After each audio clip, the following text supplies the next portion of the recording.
In 1996, a German family vanished in one of the deadliest places on Earth. Egbert Rimkus, his son George, Cornelia Meyer, her young son Max, two parents, two children. Their car would fail, their supplies would run out, and the desert would try to erase them. The only way out? Walk across Death Valley. It would take 13 years for the desert to give up its secrets.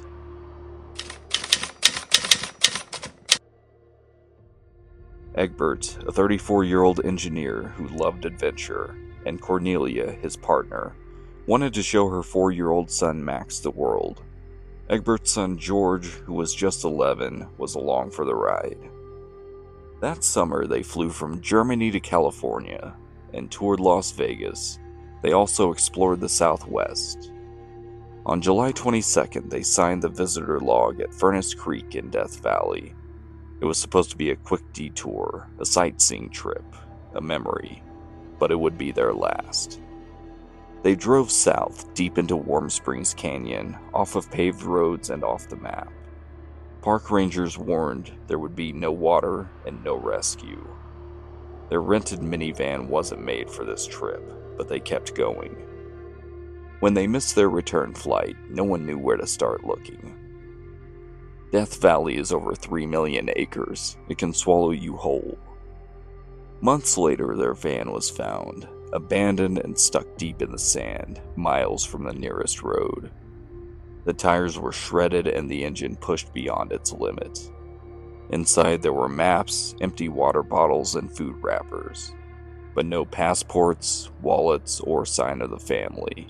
No footprints, no tracks. The desert had simply erased them.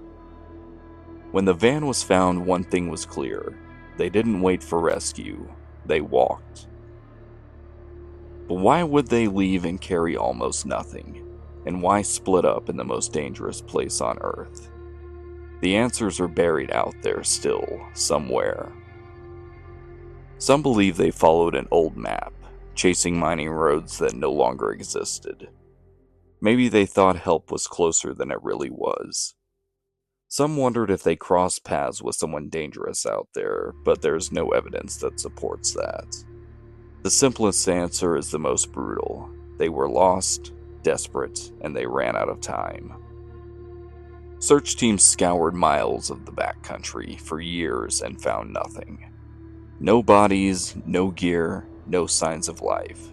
The trail had vanished. For 13 years, the desert kept its silence, until 2009, when hikers near China Garden Spring made a chilling discovery.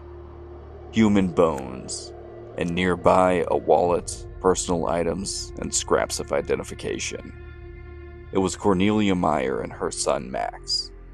Some distance away, more of the family's belongings were found. But Egbert Rimkus and his son George were never recovered. Some believe they split up, a desperate gamble that maybe one of them would survive. Survival experts believe their final hours were a race against time, with temperatures soaring past 120 degrees Fahrenheit. With almost no water, survival time was measured in hours, not days. Splitting up may have been their only chance, but Death Valley does not forgive mistakes. Even today, people still underestimate this place. The story of the Death Valley Germans is more than a tragedy. It's a warning. Never trust old maps, never assume a dirt road leads somewhere, and never travel these paths alone. The desert doesn't care about you or your plans. Respect the desert, or it will take you. So what really happened in Death Valley? Was it a tragic mistake, or is there more we'll never know? Tell us your theory in the comments. Thanks for joining us on this journey. Don't forget to like, subscribe, and hit the bell so you don't miss out on our next descent into the past. We'll see you next time.